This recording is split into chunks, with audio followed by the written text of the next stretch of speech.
This is chapter 8 today, and it's called The Pit. I cannot possibly describe to you what it felt like to be standing alone in the pitchy blackness of that silent wood in the small hours of the night. The sense of loneliness was overwhelming. The silence was as deep as death, and the only sounds were the ones I made myself. I tried to keep absolutely still for as long as possible to see if I could hear anything at all. I listened and listened. I held my breath and listened again. I had a queer feeling that the whole wood was listening with me.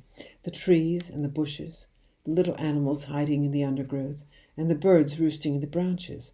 All were listening. Even the silence was listening. Silence was listening to silence. I switched on the torch. A brilliant beam of light reached out ahead of me like a long white arm. That was better. Now at any rate I could see where I was going. The keepers would also see, but I didn't care about the keepers any more. The only person I cared about was my father. I wanted him back. I kept the torch on and went deeper into the wood. "Dad!" I shouted. "Dad, it's Danny. Are you there?" I didn't know which direction I was going in. I just went on walking and calling out, walking and calling, and each time I called, I would stop and listen. But no answer came. After a time, my voice began to go all trembly. I started to say silly things like, "Oh, Dad, please tell me where you are. Please answer me. Please, oh, please." And I knew that if I wasn't careful, the sheer hopelessness of it all would get the better of me, and I would simply give up and lie down under the trees. "Are you there, Dad? Are you there?" I shouted. "It's Danny." I stood still, listening, listening, listening, and in the silence that followed, I heard, or thought I heard, the faint but oh so faint sound of a human voice. I froze and kept listening. Yes, there it was again. I ran toward the sound. "Dad," I shouted, "it's Danny. Where are you?" I stopped again and listened. This time the answer came just loud enough for me to hear the words. "I'm here," the voice called out. "Over here." It was him. I was so excited my legs began to get all shaky. "Where are you, Danny?" my father called out. "I'm here, Dad, I'm coming." With the beam of the torch shining ahead of me, I ran towards the voice. The trees were bigger here and spaced farther apart. The ground was a carpet of brown leaves from last year and was good to run on. I didn't call out any more after that. I simply dashed ahead. And all at once his voice was right in front of me. "Stop, Danny, stop!" he shouted. I stopped dead. I shone the torch over the ground. I couldn't see him. "Where are you, Dad?" "I'm down here. Come forward slowly, but be careful. Don't fall in." I crept forward. Then I saw the pit. I went to the edge of it and shone the light downward, and there was my father. He was sitting on the floor of the pit, and he looked up into the light and said, "Hello, my marvelous darling. Thank you for coming. Are you all right, Dad?" "My ankle seems to be broken," he said. "It happened when I fell in." The pit had been dug in the shape of a square, with each side about 6 feet long. But it was the depth of it that was so awful. It was at least 12 feet deep. The sides had been cut straight down into the earth, presumably with a mechanical shovel, and no man could have climbed out of it without help. "Does it hurt?" I asked. "Yes," he said, "it hurts a lot, but don't worry about that. The point is, I've got to get out of here before morning. The keepers know I'm here, and they're coming back for me as soon as it gets light." "Did they dig the hole to catch people?" I asked. "Yes," he said. I shone my light around the top of the pit and saw how the keepers had covered it over with sticks and leaves, and how the whole thing had collapsed when my father stepped on it. It was the kind of trap hunters in Africa dig to catch wild animals. "Do the keepers know who you are?" I asked. "No," he said. "Two of them came and shone a light down on me, but I covered my face with my arms and they couldn't recognize me. I heard them trying to guess. They were guessing all sorts of names, but they didn't mention mine. Then one of them shouted, 'We'll find out who you are all right in the morning, my lad. And guess who's coming with us to fish you out?' I didn't answer. I didn't want them to hear my voice. "We'll tell you who's coming," he said. "Mr. Victor Hazel himself is coming with us to say hello to you." And the other one said, "Boy, I hate to think what he's going to do when he gets his hands on you." They both laughed, and then they went away. Ouch, my poor ankle. "Have the keepers gone, Dad?" "Yes," he said, "they've gone for the night." I was kneeling on the edge of the pit. I wanted so badly to go down and comfort him, but that would have been madness. "What time is it?" he said. "Shine the light down so I can see." I did as he asked. "It's 10 to 3, he said. "I must be out of here before sunrise." "Dad," I said. "Yes?" "I brought the car. I came in the Baby Austin." "You what?" he cried. "I wanted to get here quickly, so I just drove it out of the workshop and came straight here." He sat there staring at me. I kept the torch pointed to one side of him so as not to dazzle his eyes. "You mean you actually drove here in the Baby Austin?" "Yes." "You're crazy," he said. "You're absolutely plumb crazy." "Wasn't difficult," I said. "You could have been killed," he said. "If anything had hit you in that little thing, you'd have been smashed to smithereens." "It went fine, Dad." "Where is it now?" "Just outside the wood, on the bumpy track." His face was all puckered up with pain and as white as a sheet of paper. "Are you all right?" I asked. "Yes," he said, "I'm fine." He was shivering all over, though it was a warm night. "If we could get you out, I'm sure I could help you to the car," I said. "You could lean on me and hop on one leg." "I'll never get out of here without a ladder," he said. "Would a rope do?" I asked. "A rope," he said. "Yes, of course, a rope would do it. There's one in the Baby Austin. It's under the back seat. Mr. Pratchett always carries a tow rope in case of a breakdown." "I'll get it. Wait there, Dad." I left him and ran back the way I had come, shining the torch ahead of me. I found the car. I lifted up the back seat. The tow rope was there, tangled up with the jack and the wheel brace. I got it out and slung it over my shoulder. I wiggled through the hedge and ran back into the wood. "Where are you, Dad?" I called out. "Over here," he answered. With his voice to guide me, I had no trouble finding him this time. "I've got the rope," I said. "Good. Now tie one end of it to the nearest tree." Using the torch all the time, I tied one end of the rope round the nearest tree. I lowered the other end down to my father in the pit. He grasped it with both hands and hauled himself up into a standing position. He stood only on his right leg. He kept his left leg off the ground by bending his knee. "Jeepers," he said, "this hurts." "Do you think you can make it, Dad?" "I've got to make it," he said. "Is the rope tied properly?" "Yes." I lay on my stomach with my hands dangling down into the pit. I wanted to help pull him up as soon as he came within reach. I kept the torch on him all the time. "I've got to climb this with hands only," he said. "You can do it," I told him. I saw his knuckles tighten as he gripped the rope. Then he came up, hands over hand, and as soon as he was within reach, I got hold of one of his arms and pulled for all I was worth. He came over the top edge of the pit, sliding on his chest and stomach, him pulling on the rope and me pulling on his arm. He lay on the ground, breathing fast and loud. "You've done it," I said. "Let me rest a moment." I waited, kneeling beside him. "All right," he said. "Now for the next bit. Give me a hand, Danny. You'll have to do most of the work from now on." I helped him to keep his balance as he got up onto his one good foot. "Which side do you want me on?" I asked. "On my right," he said. "Otherwise you'll keep knocking against my bad ankle." I moved up close to his right side, and he put both his hands on my shoulders. "Go on, Dad," I said. "You can lead harder than that." "Shine the light forward so we can see where we're going," he said. I did as he asked. He tried a couple of hops on his right foot. "All right?" I asked him. "Yes," he said. "Let's go." Holding his left foot just clear of the ground and leaning on me with both hands, he began to hop forward on one leg. I shuffled along beside him, trying to go at exactly the speed he wanted. "Say when you want to rest." "Now," he said. We stopped. "I've got to sit down," he said. I helped him to lower himself to the ground. His left foot dangled helplessly on its broken ankle, and every time it touched the ground he jumped with pain. I sat beside him on the brown leaves that covered the floor of the wood. The sweat was pouring down his face. "Does it hurt terribly, Dad?"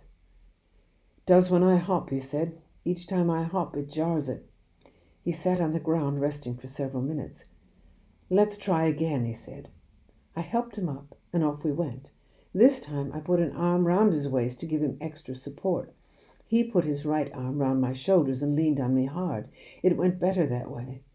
But boy, was he heavy. My legs kept bending and buckling with each hop. Hop, hop, hop. Keep going, he gasped. Come on, we can make it. There's the hedge, I said, waving the torch. We're nearly there. Hop, hop, hop. When we reached the hedge, my legs gave way and we both crashed to the ground.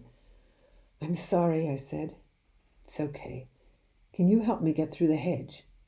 I'm not quite sure how he and I got through that hedge. He crawled a bit and I pulled a bit, and little by little we squeezed through and out the other side onto the track. The tiny car was only 10 yards away. We sat on the grassy bank under the hedge to get a breather. His watch said it was nearly 4 o'clock in the morning. The sun would not be up for another 2 hours, so we had plenty of time. Shall I drive? I asked. You'll have to, he said. I've only got one foot. I helped him to hop over to the car, and after a bit of a struggle he managed to get in. His left leg was doubled up underneath his right leg, and the whole thing must have been agony for him. I got into the driver's seat beside him. The rope, I said. We left it behind. Forget it, he said. It doesn't matter. I started the motor and switched on the headlamps. I backed the car and turned it round, and soon we were heading downhill on the bumpy track. Go slowly, Danny, my father said.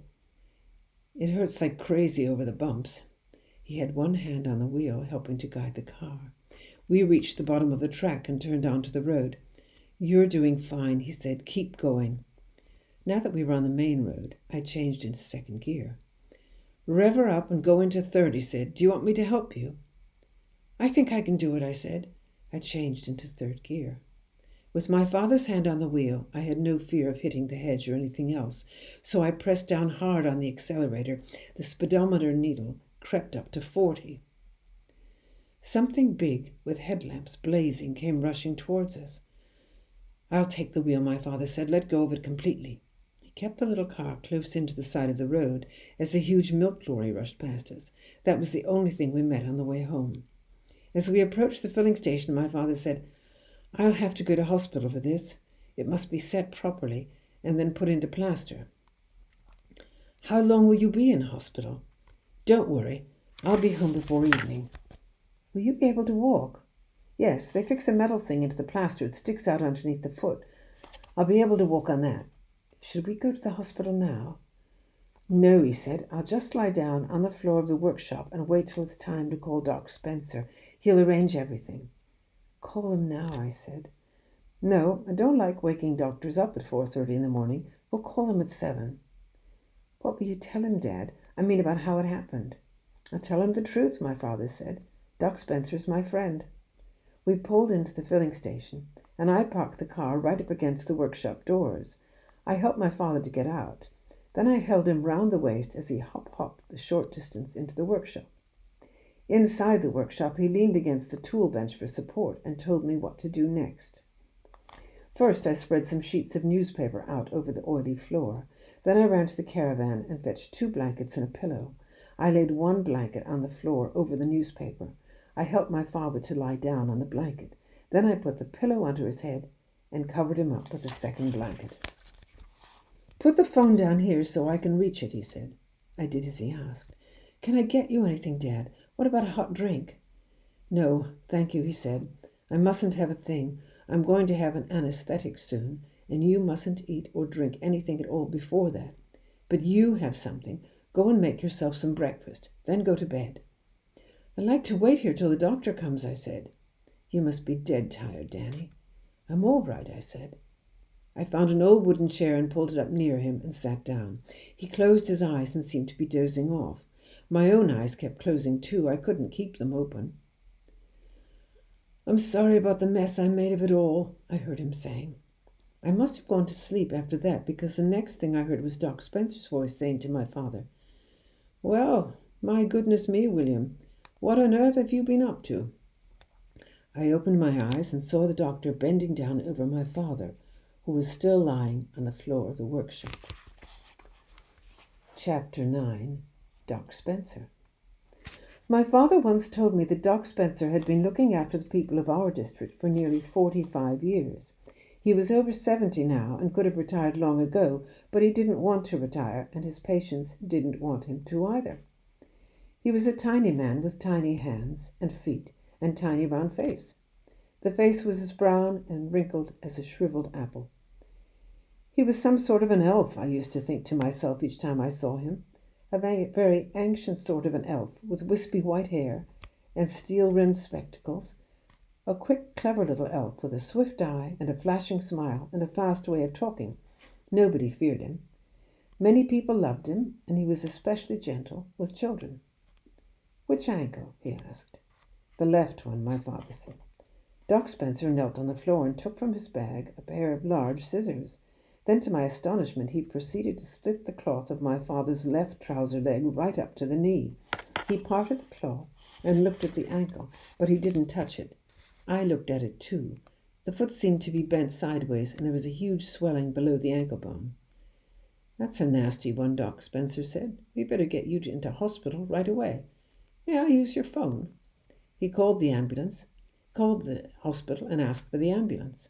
Then he spoke to someone else about taking x-rays and doing an operation. "How's the pain?" Doc Spencer asked. "Would you like me to give you something?" "No," my father said. "I will wait until I get there." "As you wish, William. But how on earth did you do it? Did you fall down the steps of that crazy caravan?" "Not exactly," my father said. "No." The doctor waited for him to go on. So did I. "As a matter of fact," he said slowly, "I was mooching around up in Hazel's Wood." He paused again and looked at the doctor, who was still kneeling beside him. "Ah," the doctor said. "Yes, I see. And what's it like up there these days? Plenty of pheasants?" "Stacks of them," my father said. "It's a great game," Doc Spencer said, sighing a little. "I only wish I was young enough to have another go at it." He looked up and saw me staring at him. "You didn't know I used to do a bit of poaching myself, did you, Danny?" "No," I said, absolutely flabbergasted. "Many a night," Doc Spencer went on, "after evening surgery was over, I used to slip out the back door and go striding over the fields to one of my secret places. Sometimes it was pheasants, and other times it was trout. Plenty of big brown trout in the stream in those days." He was still kneeling on the floor beside my father. "Try not to move," he said to him. "Lie quite still." My father closed his tired eyes, then opened them again. "Which method did you use for pheasants?" he said. "Gin and raisins," Doc Spencer said. "I used to soak the raisins in gin for a week, then scatter them in the woods." "Doesn't work," my father said. "I know it doesn't," the doctor said, "but it was enormous fun." "One single pheasant," my father said, "has got to eat at least 16 gin-soaked raisins before he gets tiddly enough for you to catch him. My own dad proved that with roosters." "I believe you," the doctor said. "That's why I never caught any. But I was hot stuff with trout. Do you know how to catch a trout, Danny, without using a rod and line?" "No," I said. "How?" "You tickle him." "Tickle him?" "Yes," the doctor said. "Trout, you see, like to lie close in to the river bank, so you go creeping along the bank until you see a big one. And you come up behind him, and you lie down on your tummy, and then slowly, very slowly, you lower your hand into the water behind him, and you slide it underneath him, and you begin to stroke his belly up and down with the tip of one finger." "Will he really let you do that?" I asked. "He loves it," the doctor said. "He loves it so much he sort of dozes off, and as soon as he dozes off, you quickly grab hold of him and flip him out of the water onto the bank." "That works," my father said, "but only a great artist can do it. I take my hat off to you, sir." "Thank you, William," Doc Spencer said gravely.